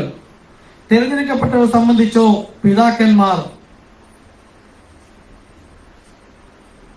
ദൈവം തന്റെ കൃപാവരങ്ങളെയും വിളിയെയും കുറിച്ച് അനുദപിക്കുന്നില്ല. നമുക്ക് സുവിശേഷം സംബന്ധിച്ച് കൊള്ളരുതാത്തവർ എന്ന് പറഞ്ഞാൽ കാലത്തിന്റെ ദൈവീക വചനം അയച്ചു കൊടുത്തപ്പോൾ അല്ലെങ്കിൽ അവരോട് അറിയിച്ചപ്പോൾ അത് കേട്ട് വിശ്വസിക്കാത്തവർ ആരാണ്? സുവിശേഷം സംബന്ധിച്ച് അവർ ആരാ? ശത്രുക്കൾ. എന്നാൽ തിരഞ്ഞെടുപ്പ് നമ്മളാണ്. നമ്മൾ അവരുടെ ഇടയിൽ അറിയിച്ചു. മനസ്സിലാവുന്നുണ്ടോ? നമ്മൾ അവരുടെ ഇടയിൽ അറിയിച്ചു, അവർ തള്ളിക്കളഞ്ഞു. അവരിപ്പോ ശത്രുക്കൾ. ആർക്ക് ശത്രുക്കൾ? നമുക്കല്ല, ദൈവത്തിന് ശത്രുക്കളാണ്. നമ്മൾ ദൈവത്തിന് ശത്രുവായിരുന്നു. അതാണ് കർത്താവിനെ ക്രൂശിക്കപ്പെട്ട് ഉയർത്തെഴുന്നേറ്റ് പോയ ശേഷം പറഞ്ഞ, നിന്റെ ശത്രുക്കൾ നിന്റെ പാദപീഠമാകുവോളം ഇവിടെ ഇരിക്കാം. കർത്താവ് ഒന്നും വന്നിട്ടില്ല. അപ്പോസ്തലന്മാരിലൂടെ അറിയിച്ച ആ സുവിശേഷത്തിന് എതിരെ നിന്ന ജനം, അവർ നിന്റെ പാദപീഠം. പാദം എന്താ? ശരീരം. ശരീരം എന്താ? സഭ. സഭയിൽ വരുവോളം, ആ ജാതിയുടെ സംഖ്യ തികഞ്ഞു വരുവോളം നീ സ്വസ്ഥമായി ഇവിടെ ഇരിക്കാം എന്ന് പറഞ്ഞ് പിതാവ് പുത്രനെ അവിടെ ഇരുത്തിയെന്നല്ല, അതുവരെയും കർത്താവ് തന്റെ മണവാട്ടി ചേർക്കാൻ വരില്ല. ജാതികളുടെ സംഖ്യ തികയോളം ജാതികൾ യെരൂശലേം ചവിട്ടിക്കളയും. ഓക്കെ, അപ്പോൾ ഇവിടെ നമ്മൾ പോയി അറിയിച്ച സുവിശേഷം കേട്ട് വിശ്വസിക്കാത്തവർ ശത്രുക്കൾ, ആത്മീക കാര്യങ്ങൾക്കാണ് ശത്രുക്കൾ. അതുകൊണ്ടാണ് നമുക്ക് ആത്മീയ കാര്യങ്ങൾക്ക് ഇതിന്റെ തെറ്റായ ഉപദേശത്തുള്ളവരടുത്ത് കൂട്ടുകൂടാൻ പറ്റാത്തത്. അല്ലാതെ എല്ലാ കാര്യങ്ങൾക്കും, ഇപ്പൊ എന്റെ വീട്ടിൽ എന്റെ ചേട്ടൻ വരുന്നു, എന്റെ അനിയത്തി വരുന്നു, എല്ലാ കാര്യങ്ങളും സഹകരിക്കുന്നുണ്ട് അല്ലേ? നമ്മുടെ വേണ്ടപ്പെട്ടവർ നമുക്കറിയാം. നമ്മളിവിടെ വന്നിരിക്കുന്നു, നമ്മുടെ വേണ്ടപ്പെട്ടവർ പലരും വിശ്വാസത്തിൽ വന്നിട്ടില്ല. പക്ഷെ വിശ്വാസം സംബന്ധിച്ച് അവർ ക്രിസ്തുവിനോട് ശത്രുതയാണ്. എപ്പോൾ അത് കേട്ട് മാനസാന്തരപ്പെട്ട് ഈ പാപമോചന സ്നാനം ചെയ്ത് കർത്താവിലേക്ക് വരുമോ അപ്പോൾ നമ്മൾ ഒരു അപ്പത്തിന്റെ ഓഹരിക്കാരായി. അപ്പം എന്താണ്? എന്റെ ശരീരം എന്നാണ് പറഞ്ഞത്, ക്രിസ്തുവിന്റെ ശരീരം, ഒരു സഭയുടെ അംശമായി. പിന്നെ വീഞ്ഞ് എന്തിനെ കാണിക്കുന്നു? വെളിപ്പാടിനെ കാണിക്കുന്നു. വീഞ്ഞ് സുവിശേഷത്തോടുള്ള എരിവും എന്നാണ് നമ്മൾ മുമ്പ് പഠിച്ചത്. ഈ അടുത്ത സമയത്ത് അടുത്തൊരു മെസ്സേജിനകത്ത് പഠിച്ചത് എന്താ? വീഞ്ഞ് എന്ന് പറഞ്ഞാൽ വെളിപ്പാട്. വെളിപ്പാട് എന്ന് വെച്ചാൽ എന്താണ്? മറഞ്ഞിരുന്നതിനെ എനിക്ക് ദൈവം വെളിപ്പെടുത്തി തന്നു, കണ്ടു കഴിഞ്ഞു, ഞാനാണ് വിശ്വാസി. മറ്റവർക്ക് കാണാൻ കഴിയാത്ത കാര്യം എനിക്ക് കണ്ടു. യേശുക്രിസ്തു, കർത്താവായ യേശുക്രിസ്തു എന്നത് വെളിപ്പാടാണ്. വെളിപ്പാട് പുസ്തകം കർത്താവായ യേശുക്രിസ്തുവിന്റെയാണ് അല്ലെ? വെളിപ്പാട് എന്താണ്? യോഹന്നാന് വെളിപ്പെട്ടു, അതാണ് അവൻ മരിച്ചവനെ പോലെ ആയത്. പണ്ട് യേശു അത് വേറെയെന്നും യേശു മലയിൽ ചെന്നിട്ട് പ്രാർത്ഥിച്ചത് വേറൊരു വ്യക്തിയോട് ഒരുപക്ഷെ തോന്നിയിട്ടുണ്ടാകാം. എങ്കിലും അവൻ മരിച്ചവനെ പോലെ ആകാൻ കാര്യം അവന് വെളിപ്പെട്ടു, ഒരുവൻ തന്നെ സിംഹാസനത്തിൽ ഇരിക്കുന്നവൻ എന്നത് വെളിപ്പെട്ടതുപോലെ വെളിപ്പെട്ട വ്യക്തികളാണ് നമ്മൾ. അപ്പൊ വീഞ്ഞു കുടിക്കാൻ യോഗ്യർ ആരാണ്? ക്രിസ്തുവിന്റെ ശരീരത്തിന്റെ ഭാഗമായി വിശ്വാസ സ്നാനം സ്വീകരിച്ച് പരിശുദ്ധാത്മാവ് ലഭിച്ചവർ ഒന്നാമത്. രണ്ടാമതോ യേശുക്രിസ്തു ആരാണെന്ന് പൂർണ്ണതോതിൽ പിതാവ്, പുത്രൻ, പരിശുദ്ധാത്മാവ് എന്ന് ലോകം 3 എന്ന് പറയുന്ന 3 അല്ല, 1 തന്നെ എന്ന് പൂർണ്ണമായും മനസ്സിലാക്കിയവൻ, വെളിപ്പാട് ലഭിച്ചവൻ, അവനാണ് തിരുവത്താഴം കഴിക്കാനുള്ളത്. ഓക്കെ, കഴിക്കാനുള്ളത്. ഇനി അടുത്ത എഫെസ്യ സഭയ്ക്കുള്ള ഒരു ദൂത് ശ്രദ്ധിക്കുക. എന്തു പറ്റി എല്ലാവരും ഒരുമാതിരി കണ്ണൊക്കെ തുറന്നു നോക്കിയാൽ ഭയങ്കര പാടുപെടും എല്ലാവരും. ചെറിയ മാത്രമല്ല, ഓരോരുത്തരും അങ്ങനെയാണ്. എന്തു പറ്റി? ഞാൻ ഇന്നലെ വലിയ പ്രാർത്ഥിക്കുകയാണ്. വളരെ മർമ്മപ്രധാനമായ കാര്യങ്ങളാണ്. പിന്നെ ഇതുപോലെ വരച്ച് പഠിപ്പിക്കാന്നൊക്കെ വെച്ചിട്ടുണ്ട്. ഇത് വരച്ച് പഠിപ്പിച്ചിട്ടിരുന്നപ്പോഴും ഓർമ്മ പലരും. അത് കഴിഞ്ഞാൽ പിന്നെ കുറച്ചൊക്കെ ഒന്ന് വിട്ട് പിന്നെ ഇതിലൂടെ അങ്ങോട്ട് ചേർത്ത് പറയാനാണ് വിചാരിച്ചത്. കർത്താവ് വന്ന് പോകുന്നത് ഇനി സഭാകാലങ്ങൾ പഠിപ്പിക്കാം. ഓക്കെ, എഫേസ്യ സഭയ്ക്കുള്ള ദൂത്, വെളിപ്പാട് പുസ്തകം 2-ാമത്തെ അധ്യായം 1 മുതൽ 7 വരെ. അത് നമ്മളിപ്പോ വായിച്ച വചനമാണ്. ഇനി ദൂതൻ, എഫെസോ സഭയുടെ ദൂതൻ അപ്പോസ്തലനായ പൗലോസ്. ദൈവം ഒരു വ്യക്തിയെ തിരഞ്ഞെടുത്തു.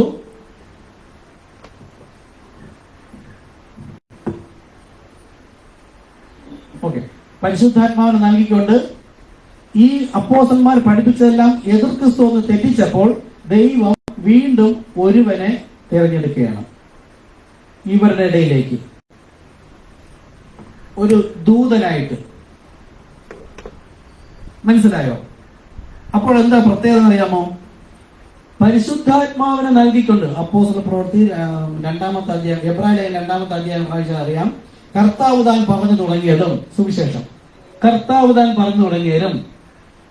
അടുത്ത് സാക്ഷി നിന്നവർ, അപ്പോസ്തലന്മാരാണ് ഇവിടെ. സാക്ഷി നിന്നവർ കേട്ടതും നമുക്ക്, പുതിയ നിയമസഭ ഇവിടെ മുതൽ ഇതുവരെ നമുക്ക് അറിയിച്ചു തന്നതുമായ ഇത്ര വലിയ രക്ഷ, ഈ ക്രൂസിന്റെ രക്ഷ, സുവിശേഷം ഗണ്യമാക്കാതെ പോയാൽ നാം എങ്ങനെ തെറ്റിയൊഴിയും? അപ്പോൾ അതിന്റെ പ്രാധാന്യം മനസ്സിലാക്കി പരിശുദ്ധാത്മാവ് നൽകി അപ്പോസ്തലന്മാരുടെ പഠിപ്പിച്ചുകൊണ്ടിരിക്കുമ്പോൾ സ്റ്റാർട്ടിങ് തന്നെ എതിർ ക്രിസ്തു വന്നു പഠിപ്പിച്ചു. എന്നാൽ ശ്രദ്ധിച്ചോളണം, പരിശുദ്ധാത്മാവിനാൽ നയിക്കപ്പെട്ട അപ്പോസ്തലന്മാർ പറഞ്ഞതിന്റെ തീഷ്ണത പോരാഞ്ഞതുകൊണ്ട് ദൈവം ഒരുവനെ തിരഞ്ഞെടുക്കുകയാണ്. അവൻ ഇവർ പറഞ്ഞതുപോലെ അല്ല പറഞ്ഞിരിക്കുന്നത്. ഞങ്ങൾ പറഞ്ഞത്, അവൻ ഇവരോട് ചേർന്നു, ഞങ്ങൾ പറഞ്ഞതിന് വിരുദ്ധമായി ഞങ്ങളാകട്ടെ സ്വർഗത്തിൽ ദൂതനാകട്ടെ നിങ്ങളോട് പറഞ്ഞാൽ ശപിക്കപ്പെട്ടവൻ. അപ്പോൾ ഒരു ദൂതനെ അയച്ചാൽ പിന്നെ ഇവരോട് പരിശുദ്ധാത്മാവ് പ്രവർത്തിക്കുന്നത് പോലെ ഈ പൗലോസിലൂടെ പ്രവർത്തിക്കും. പക്ഷേ ഒരു പ്രത്യേകതയുണ്ട് ഇദ്ദേഹത്തിന്. കാരണം എന്താ? ഇവരാരും വിളിക്കപ്പെട്ടതുപോലെ അല്ല പൗലോസിനെ വിളിച്ചത്. മനസ്സിലായോ? എങ്ങനെയാ വിളിച്ച പൗലോസിനെ? നേരിട്ട് ദൈവം വിളിച്ചു. കർത്താവേ നീ ആരാകുന്നു? അവൻ അഗ്നിസ്തംഭത്തെ കണ്ടു. ഇവരൊന്നും അങ്ങനെയല്ല, വഴിവെക്കിൽ കിടന്നവരാ. അവരവരുടെ കാലത്തിനനുസരിച്ച് ജീവിച്ച് തൊഴിൽ ചെയ്ത് ജീവിച്ചിരുന്ന ആൾക്കാരായിരുന്നു. യേശു വിളിച്ച് പിതാവ് ആകർഷിച്ചു വന്നു. പക്ഷെ അപ്പോസ്തലനെ കർത്താവ് തിരഞ്ഞെടുക്കുമ്പോൾ ദൈവം നേരിട്ട് പ്രത്യക്ഷപ്പെട്ട് അവന്റെ ജഡീക കണ്ണും ബൈബിൾ പാണ്ഡിത്യവും ഗ്രാഹ്യങ്ങളും എല്ലാം അന്ധനാക്കി. അതാണ് കണ്ണ് എന്ന് പറയുന്നത്. അതാണ് അപ്പോഴും അവൻ ആത്മാവിൽ ഗ്രഹിക്കാൻ കഴിയും. അവന്റെ എല്ലാ പാണ്ഡിത്യവും ലോകത്തെ ജയിക്കണമെന്ന് പറഞ്ഞു. നമ്മൾ പാടിയതല്ലേ, ലോകത്തെ ജയിക്കണമെങ്കിൽ ലോകത്തിലുള്ളതെല്ലാം അവന്റെ മുമ്പിൽ അന്ധയാകണം. അങ്ങനെ ദൈവം അവനെ ലോകപ്രകാരമുള്ള അവന്റെ പാണ്ഡിത്യങ്ങളെ എല്ലാം പഠിച്ചതെല്ലാം അന്ധരാക്കിയ ശേഷം അവന് മനസ്സിലായി ഇതിന്റെ സാധാരണ ഒരു പവർ അല്ല അവന്റെ ശരീരത്തിൽ വന്നത്. അതുകൊണ്ട് ചോദിച്ച, കർത്താവെ നീ ആരാകുന്നു? നീ ഉപദ്രവിക്കുന്ന യേശു ഞാനാകുന്നു. നോക്കൂ, ദൈവം നേരിട്ട് വിളിക്കണം അവന് ദൈവം തന്നെ പഠിപ്പിക്കുകയല്ലേ. ഇവർ പരിശുദ്ധാത്മാവിനെ പഠിപ്പിച്ചതാണ്. ഞാൻ പറഞ്ഞു, ഇവരിൽ നിന്ന് പ്രത്യേകതയുള്ള വ്യക്തിയാണ് ഒന്നാമത്തെ എഫെസസ് സഭയുടെ ദൂതൻ. ദൂതൻ എന്ന് വെച്ചാൽ ഏഞ്ചൽ. ആരാണ് അവൻ? ദൈവത്തിന്റെ മൗത്ത് പീസ് ആണ്. ദൈവത്തിന് എന്തെങ്കിലും പറയാനുള്ളത് അവനിലൂടെ സംസാരിക്കും. പ്രധാന ദൂതൻ ഇവരിൽ നിന്ന് ദൈവം തെരഞ്ഞെടുത്തു. ഇതിന്റെ പവർ കൂടുതലാണ്.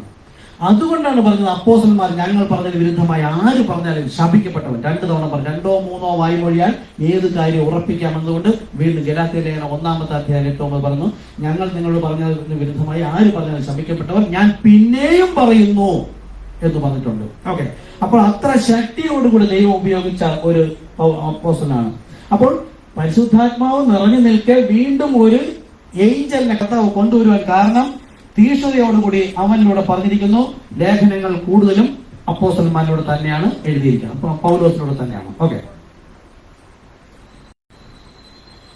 പുറംജാതികളുടെ കാലത്തിലെ ആദ്യ സഭയുടെ ദൂതനാണ് അദ്ദേഹം എന്ന് നിഷേധിക്കാനാവാത്ത ഒരു കാര്യമാണ്. പുറം ജാതികൾക്കായുള്ള വാതിൽ തുറക്കുന്നതിനുള്ള അധികാരം പത്രോസിനാണ് നൽകിയത് എങ്കിലും പുറം ജാതികളുടെ അപ്പോസ്തലനും പ്രവാചകനുമായിരിക്കുവാനുള്ള അവകാശം പൗലോസിനാണ് നൽകിയത്. അദ്ദേഹത്തിന്റെ പദവി മൂലം, പ്രവചന പദവി മൂലം ജാതികൾക്ക് ദൈവത്തിന്റെ പൂർണ്ണമായ വെളിപ്പാട് ദൈവത്തിൽ നിന്ന് അദ്ദേഹത്തിന് ലഭിക്കുകയും, കണ്ടോ, ദൈവത്തിൽ നിന്ന് അദ്ദേഹത്തിന് ലഭിക്കുകയും മറ്റുള്ളവർ പരിശുദ്ധാത്മാവിനാൽ പഠിപ്പിച്ചു വരികയും ദൈവം തന്നെ നേരിട്ട് വിളിക്കുകയും അവനുള്ള ദൂത് ദൈവം തന്നെ നേരിട്ട് നൽകുകയും ജാതികൾക്ക് ദൈവത്തിന് അദ്ദേഹത്തിന് ലഭിക്കുകയും അങ്ങനെ അവരുടെ അപ്പോസ്തലിക ദൂതനായിരിക്കാൻ അധികാരപ്പെടുത്തുകയും ചെയ്തു. ഇവിടെ ഒരു കാര്യം കൂടെ മനസ്സിലാക്കുക. യേശു ക്രൂശിക്കപ്പെട്ട് പോകുന്നതിന് മുമ്പ് യൂദാ മരിച്ചുപോയി. 12 പേരുണ്ടായിരുന്നു. ഈ 12 അപ്പോസ്തലന്മാരിൽ നമുക്കുണ്ടാകുന്നത് പോലെ ഒരു മാനുഷിക ചിന്ത വന്നിട്ടാണ് മദ്യാസനെ തെരഞ്ഞെടുത്തത്. പക്ഷെ ദൈവം വിളിച്ചവർ തന്നെ ആയിരുന്നു. നമ്മളും ദൈവം വിളിച്ചവരാണ്. ദൈവത്തിന്റെ ഇഷ്ടം ആരാഞ്ഞ്, ഇപ്പൊ മോശ ഒരുവനെ കൊന്നപ്പോഴത്തേക്ക് ദൈവശബ്ദം കേൾക്കാതെ, നമ്മുടെ പഠിച്ചാണ് മോശക്കുറിച്ചുള്ള പ്രബോധനത്തിന്, അവനാണ് വിടുതൽക്കാരനെന്ന് അവന് മനസ്സിലായി, മറ്റാരുമല്ലെന്ന് മനസ്സിലായി. അതുപോലെ ദൈവം നമ്മളെയാണ് വിളിച്ച് പുറത്തേക്ക് കൊണ്ടുവന്ന് നമ്മളാണെന്നുള്ളത് വളരെ നമുക്ക് ക്ലിയർ ആണ്. മറ്റാരും അല്ല, ദൈവവചന പ്രകാരം. അങ്ങനെ ഇരുന്നാലും നമ്മൾ ദൈവത്തിന്റെ വചനത്തിന് വിരുദ്ധമായോ അനുകൂലമായോ എന്ത് കാര്യം ചെയ്യണമെങ്കിലും ദൈവത്തോട് ആലോചന ചോദിക്കണം. ദൈവശബ്ദം കേൾക്കണം. ദൈവശബ്ദം കേൾക്കാതെ ഇറങ്ങി പുറപ്പെട്ടാൽ പിന്നെ അതിന്റെ പിന്നിൽ ദൈവം ഉണ്ടായിരിക്കുകയില്ല. അപ്പം ദൈവശബ്ദം കേൾക്കാതെ ഇവർ ചേർന്നിട്ട് മദ്യാസനെ തെരഞ്ഞെടുത്തു. ദൈവം അവനെ പുതിയ നിയമസഭയിൽ ഒരിടത്തും പിന്നെ അവന്റെ പേര് പോലും പറഞ്ഞിട്ടില്ല ദൈവം. അപ്പൊ മാനുഷിക ജ്ഞാനത്താൽ ഒരുവനെ നമ്മൾ ഉപയോഗിക്കും എന്ന് കണ്ട് ഞാൻ തന്നെ എന്നെ വിശ്വാസിയും വിശുദ്ധനും ഒക്കെ ആക്കിയിട്ട് സഭയിൽ തന്നെ ഇരുന്നാലും വചനം വിശ്വസിച്ച് പ്രമാണിച്ചനുസരിച്ചില്ലെങ്കിൽ കർത്താവ് ഉപയോഗിക്കില്ല. നമ്മൾ ഒരു മെസ്സേജ് മുദ്രയിലെടുത്തതാണ്, നമ്മൾ നോക്കി നിൽക്കെ നമ്മുടെ ഇടയിൽ നിന്നും താഴ്ന്ന തരത്തിലുള്ള ഒരുവനെ ഉയർത്തിക്കൊണ്ടുവന്നിട്ട് ദൈവം നമ്മുടെ മുമ്പിലൂടെ കൊണ്ടുപോകും. ഇത് ദൈവത്തിന്റെ രീതി. അത് തന്നെയാണ് ഇവിടെ നടന്നത്. മദ്യാസനെ തെരഞ്ഞെടുത്തപ്പോൾ ആ കാലത്ത് ക്രിസ്തുവിന്റെ വചനത്തിന് വിരുദ്ധമായും ഇവർ പറയുന്നത് കേട്ട് വിശ്വസിക്കുന്ന ജനത്തെ കൊന്നു നടന്ന പൗലോസിനെ വിളിച്ച് ദൈവത്തിന്റെ ദൂതൻ, ദൈവത്തിന്റെ വലതു കൈയിലെ 1-ാമത്തെ ഏഞ്ചൽ, ഇവിടുത്തെ പരിശുദ്ധാത്മാവിനാൽ മാത്രമല്ല, പരിശുദ്ധാത്മാവ് കൊണ്ട് അഡീഷണൽ ഒരു ഏഞ്ചൽ കൂടെ അവന് കൊടുത്തു. ആ പവർ, ആ ശക്തിയോടുകൂടിയാണ് അവൻ നടന്നത്. ഓക്കെ, യെരുശലേമിലെ മറ്റ് അപ്പോസ്തലന്മാർക്ക് ഇത് യോജിപ്പുള്ള ഒരു കാര്യമായിരുന്നു. ആമേൻ. കണ്ടോ, ഏക ആത്മാവിനാൽ വഴി നടത്തിയവരാണ്. ദൈവം വിളിച്ച് വേർതിരിച്ചാണ്. ആ കാലത്ത് അവർ അറിയിച്ചിരുന്നവരുടെ ഉപദേശത്തിന് വിരുദ്ധമായി നിന്നവനാണെങ്കിലും ദൈവം വിളിച്ച് വേർതിരിച്ചപ്പോൾ ഈ അപ്പോസ്തലന്മാർ 11 പേരും ദൈവത്താൽ നിയമിക്കപ്പെട്ടവരായതുകൊണ്ട് അതിനെ ചേർത്തുകൊള്ളാൻ അവർക്ക് മനസ്സായി. ഒന്നോട്ടില്ല. ഓക്കെ, ഗലാത്യർ 1:12-19 വാക്യം ഇപ്രകാരം പറയുന്നു: അത് ഞാൻ മനുഷ്യരോട് പ്രാപിച്ചിട്ടില്ല, പഠിച്ചിട്ടുമില്ല, യേശുക്രിസ്തുവിന്റെ വെളിപ്പാടിനാൽ അത്രേ പ്രാപിച്ചത്. യഹൂദ മതത്തിലെ എന്റെ മുമ്പിലത്തെ നടപ്പ് നിങ്ങൾ കണ്ടിട്ടുണ്ടല്ലോ. ഞാൻ ദൈവത്തിന്റെ സഭയെ അത്യന്തം ഉപദ്രവിച്ച് മുടിക്കുകയും എന്റെ പിതൃപാരമ്പര്യത്തെ കുറിച്ച് അത്യന്തം എരിവേറി എന്റെ സ്വജനത്തിൽ സമപ്രായക്കാരായ പലരെക്കാളും യഹൂദ മതത്തിൽ അധികം മുതിരുകയും ചെയ്തു പോന്നു. അവന്റെ പ്രായത്തിലോ അതിന് മുമ്പോ പിൻപോ യഹൂദന്മാരായിരുന്നവർ ഇത്രയധികം തീക്ഷ്ണത കാണിച്ചിരുന്നില്ല. അവൻ അറിഞ്ഞിരുന്നതിൽ വളരെ തീക്ഷ്ണതയുള്ളവനായിരുന്നു. അതുകൊണ്ടാണ് ദൈവം അവനെ തിരഞ്ഞെടുത്തത്. ഏതിലായാലും അവൻ അറിഞ്ഞതിൽ നിന്ന് തീക്ഷ്ണത. ഒരുപക്ഷെ നമ്മളും അങ്ങനെയാണെന്ന് എനിക്ക് തോന്നുന്നു. നമ്മൾ അറിഞ്ഞ സഭയിൽ, നമ്മളിരുന്ന സഭയിൽ സാധാരണ അവിടെ കൂടിയിരുന്ന ഒരു വിശ്വാസിയെ പോലെ ആയിരുന്നുവെങ്കിൽ അവിടെ തള്ളും. പക്ഷെ എന്റെ ഉള്ളിൽ നിന്ന് എന്തോ ഒരു അന്വേഷണം ഉണ്ടായിരുന്നു. അതുകൊണ്ടാണ് കർത്താവ് നമ്മെ വിളിച്ച് വേർതിരിച്ചത്. എങ്കിലും എന്റെ ജനനം മുതൽ, നോക്കണേ, എങ്കിലും എന്റെ ജനനം മുതൽ എന്നെ വേർതിരിച്ച് തന്റെ കൃപയാൽ വിളിച്ചിരിക്കുന്ന ദൈവം തന്റെ പുത്രനെ കുറിച്ചുള്ള സുവിശേഷം ഞാൻ ജാതികളുടെ ഇടയിൽ അറിയിക്കേണ്ടതിന് അവനെ എന്നിൽ വെളിപ്പെടുത്തുവാൻ. കണ്ടോ, വെറുതെ വിളിക്കുകയല്ല. ഈ മുകളിൽ കേട്ട കർത്താവ് ആരാണെന്ന് അവന് മനസ്സിലായി, ദൈവമാണെന്ന്. ഇവിടെ വന്നപ്പോഴാണ് അവൻ ഉപദ്രവിച്ചിരുന്ന യേശു ക്രിസ്തു ആരാണെന്ന് അവന് തന്റെ പുത്രനെ എന്നിൽ വെളിപ്പെടുത്തുവാൻ. കണ്ടോ, അവനെ എന്നിൽ വെളിപ്പെടുത്തുവാൻ പ്രസാദിച്ചപ്പോൾ ഞാൻ മാംസരക്തങ്ങളോട് ആലോചിക്കുകയോ എനിക്ക് മുമ്പേ അപ്പോസ്തലന്മാരായവരുടെ അടുക്കിലേക്ക് യെരൂശലേമിലേക്ക് പോവുകയോ ചെയ്യാതെ നേരെ അറബിലേക്ക് പോവുകയും ദമാസ്കസിലേക്ക് മടങ്ങി പോവുകയും ചെയ്തു. നമ്മളെ സംഘടനാ സഭയിൽ ദൈവം വിളിച്ച് പുറത്തേക്ക് കൊണ്ടുവന്നിട്ട് ഈ യേശു അതൊക്കെ നമ്മൾ വചനം കേട്ടതാണ്. എന്റെ കൽപ്പനകളെ പ്രമാണിക്കുന്നവനെ എന്റെ പിതാവ് സ്നേഹിക്കുന്നു, ഞാനും അവനെ സ്നേഹിച്ച് അവന് എന്നെ തന്നെ വെളിപ്പെടുത്തി കൊടുക്കും. അപ്പോൾ ഞാൻ തന്നെയാണ് പരിശുദ്ധാത്മാവ്, ഞാൻ തന്നെയാണ് പിതാവ് എന്ന ദൈവം. ഒരാത്മാവിന്റെ 3 പ്രവൃത്തിയാണെന്ന് വെളിപ്പെടുത്തി തന്നുവെങ്കിൽ നമ്മെ ദൈവം സ്നേഹിക്കുന്നു. പൗലോസിനെ അതുപോലെ തന്നെ വ്യത്യസ്തമായ വിശ്വാസത്തിലായിരുന്നെങ്കിലും കർത്താവ് അവന് താൻ ആരാണെന്ന്, അത് യേശു ക്രിസ്തു ആരാണെന്ന് വെളിപ്പെടുത്തി കിട്ടിയപ്പോൾ പിന്നെ അവൻ ബൈബിൾ കോളേജിലും പോയില്ല, പഴയ പാസ് എടുക്കലും പോയില്ല. എന്താണ്? അവന്റെ ഉള്ളിൽ പരിശുദ്ധാത്മാവ് വന്നു. ആ പരിശുദ്ധാത്മാവിനാലാണ് അവനെ വഴി നടത്തിയത്. 3 ആണ്ട് കഴിഞ്ഞിട്ട് കേഫാവുമായി മുഖപരിചയത്തിനായി യെരൂശലേമിലേക്ക് പോയി. 15 ദിവസം അവനോടുകൂടെ പാർത്തു. എന്നാൽ കർത്താവിന്റെ സഹോദരനായ യാക്കോബിനെ അല്ലാതെ അപ്പോസ്തലന്മാരിൽ വേറെ ആരെയും കണ്ടില്ല. ഗലാത്യ ലേഖനം 2 പറയുന്നു, ഞാൻ ഒരു വെളിപ്പാട് അനുസരിച്ചത്രേ പോയത്, ഞാൻ ഓടിയതോ വെറുതെ എന്ന് വരാതിരിപ്പാൻ ഞാൻ ജാതികളുടെ ഇടയിൽ പ്രസംഗിക്കുന്ന സുവിശേഷം അവരോട്, വിശേഷാൽ പ്രമാണികളോട് വിവരിച്ചു. ഈ പ്രമാണി ആരാണ്? അന്നത്തെ ജ്ഞാനികളും സമ്പത്തും ഒക്കെ ഉള്ളവരാണ്. അവരോട് വിവരിച്ചു എന്ന് പറഞ്ഞിരിക്കുന്നു. പ്രമാണികളായവരോ അവർ പണ്ട് എങ്ങനെയുള്ളവർ ആയിരുന്നാലും എനിക്ക് അതിൽ ഏതുമില്ല. ദൈവം മനുഷ്യന്റെ മുഖം നോക്കുന്നില്ല. പ്രമാണികൾ എനിക്ക് ഒന്നും ഗ്രഹിപ്പിച്ചു തന്നിട്ടുമില്ല. ആമേൻ. അതുകൊണ്ടാണ് ട്രാക്റ്റിംഗ് കൊണ്ടുപോകുമ്പോൾ കൺവെൻഷൻ സെന്ററിലും അതിന്റെ ഇവിടെ തട്ടിൽ വരെ കയറി കൊടുക്കുന്നത്. അവരെത്ര വലിയ പാസ്റ്റർമാരെന്ന് പറഞ്ഞാൽ ശരിയല്ല. ഇവിടെ ട്രിവാൻഡ്രത്തൊരിക്കൽ മീറ്റിങ്ങിന് പോയി. ഐസക് ബ്രദർ, ഞാൻ ഐസക് ബ്രദർ മാത്രമേ ഉണ്ടായിരുന്നുള്ളൂ. കവടിയാറ് പോയപ്പോ ഇടയ സംഗമം എന്നാണ് അതിന്റെ പേര്. ടോപ്പ് ലീഡേഴ്സാ, ഓരോ സഭകളുടെയും ടോപ്പ് ലീഡർമാരാണ് ഒന്ന്. അവരുടെ മുമ്പിൽ ഞാനും ഐസക് ബ്രദറും കൊണ്ടുകൊടുത്തത് നമ്മുടെ സ്നാനത്തിന്റെ ചെറിയ ബുക്കാ, കൊച്ചു ബുക്കാ. ഈ ബുക്ക് കൊണ്ട് നീട്ടുമ്പോ അവരുടെ ഇങ്ങനെ നോക്കിയിട്ട് പലരും വേണ്ട എന്ന് പറഞ്ഞു വിട്ടു. വേറെ ആരെയും കൊണ്ടായിരുന്ന ബ്രദറെ? കവടിയാറ് ബാക്കിൽ ഇല്ല, നമ്മൾ തന്നെ. എന്തുതന്നെ അവര് ഏറ്റവും ടോപ്പിൽ. അവിടെ ഈ പ്രമാണിമായവരായവരോ അവർ ഒന്നും നമ്മെ ഗ്രഹിപ്പിച്ചില്ല, ഒന്നും ഗ്രഹിപ്പിച്ചില്ല. പിന്നെ ഈ പൗലോസിന് പരിശുദ്ധാത്മാ ലഭിച്ചവൻ അവൻ ആദ്യം പോയത് പണ്ഡിതന്മാരുടെ അടുക്കിലേക്ക് പോയത്. അതുപോലെ ചെറുതാണെങ്കിൽ, ട്രാക്ട് ചെറുതാണെങ്കിൽ അതിനകത്ത് കർത്താവ് യേശു ക്രിസ്തുവിനാണ് പറഞ്ഞിരിക്കുന്നത്. അവർ വിളിച്ചപേക്ഷിക്കുന്ന അതേ കർത്താവ് തന്നെയാണ് നമ്മൾ അവരുടെ രക്ഷയ്ക്കായി കൊണ്ട് മുമ്പേ വെച്ചു കൊടുക്കുന്നത്. പലരും വാങ്ങിച്ചില്ല, വേണ്ട എന്ന് പറഞ്ഞു. ചിലർക്ക് മനഃപൂർവ്വം കൊണ്ട് കൊടുത്തിട്ടുണ്ട്. എന്നിട്ട് പറഞ്ഞു, ഇത് നിങ്ങൾ വായിക്കണം, പുരോഹിതനാണ് എങ്കിലും നിങ്ങൾ വായിക്കണം, ഇതിനകത്ത് കുറച്ച് കാര്യങ്ങളുണ്ട് എന്ന് പറഞ്ഞ് തന്നെ കൊടുത്തു. വായിക്കില്ല, അനേകം പേർ വായിക്കില്ല. അവര് പോണ വഴിക്ക് എന്തായാലും കളയില്ല, സുവിശേഷം പറഞ്ഞതുകൊണ്ട് അവര് പള്ളിയിലുള്ള ആർക്കെങ്കിലും എടുത്ത് കൊടുക്കും. മാർത്ത സിസ്റ്റർക്ക് കിട്ടിയതുപോലെ നമ്മളെയൊക്കെ കിട്ടിയതുപോലെ കർത്താവിന് ഏതെങ്കിലും ഭാഗങ്ങളെ കിട്ടും.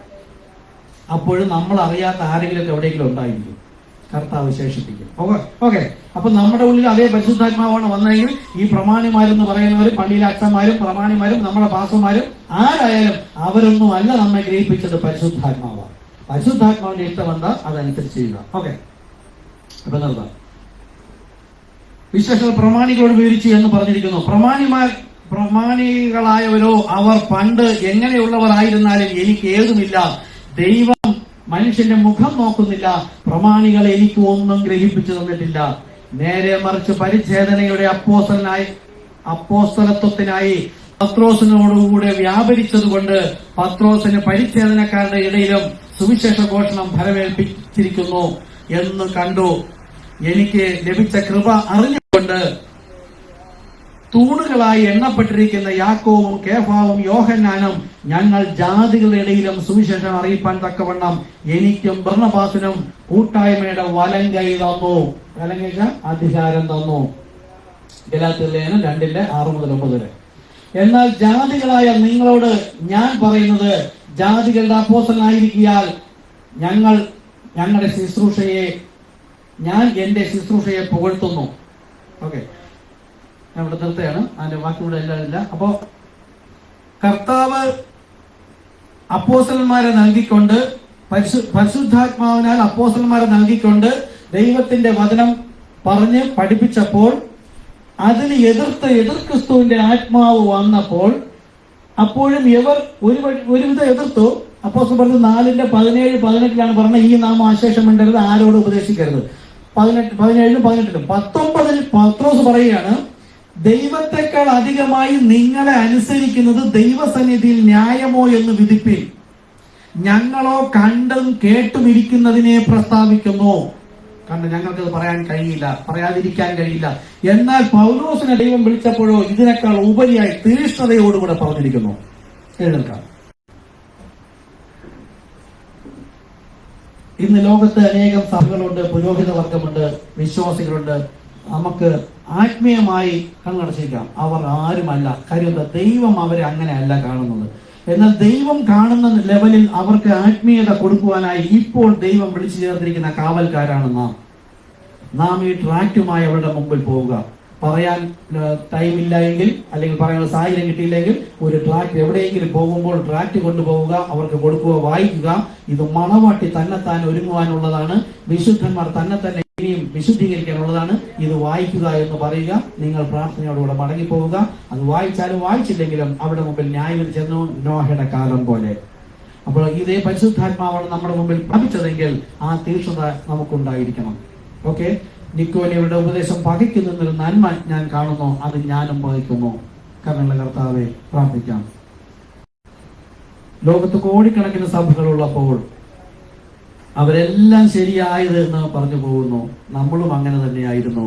എന്നാൽ കാലത്തിന്റെ ദൈവിക വചനം എന്നല്ല, ദൈവിക വെളിപ്പാട്, ആ വചനം നമ്മുടെ അടുക്കൽ വന്നു. എന്നാൽ വചനത്തിന്റെ ഉള്ളിലായിരുന്നു അതിന്റെ ഉദ്ദേശം. അത് നമുക്ക് വെളിപ്പെടുത്തി തന്നപ്പോൾ കരുണയുള്ള കർത്താവെ, അതിനായി നന്ദിയോടെ സ്തുതിക്കുന്നു യേശുവേ. ആ വെളിപ്പാട് കേട്ടപ്പോൾ പിടികിട്ടി, പിതാവ് തന്നെയാകുന്നു ഈ യേശു ക്രിസ്തു, ഞാനും പിതാവും ഒന്നാകുന്നു. പരിശുദ്ധാത്മാവിനെയും കർത്താവ് എന്ന് പറയുന്നു, യേശുവിനെയും കർത്താവ് എന്ന് പറയുന്നു, പിതാവിനെയും കർത്താവ് എന്ന് പറയുന്നു. എന്നാൽ എഫേസ്യ ലേഖനം 4:5 പറയുന്നു, കർത്താവോ ഒരുവൻ.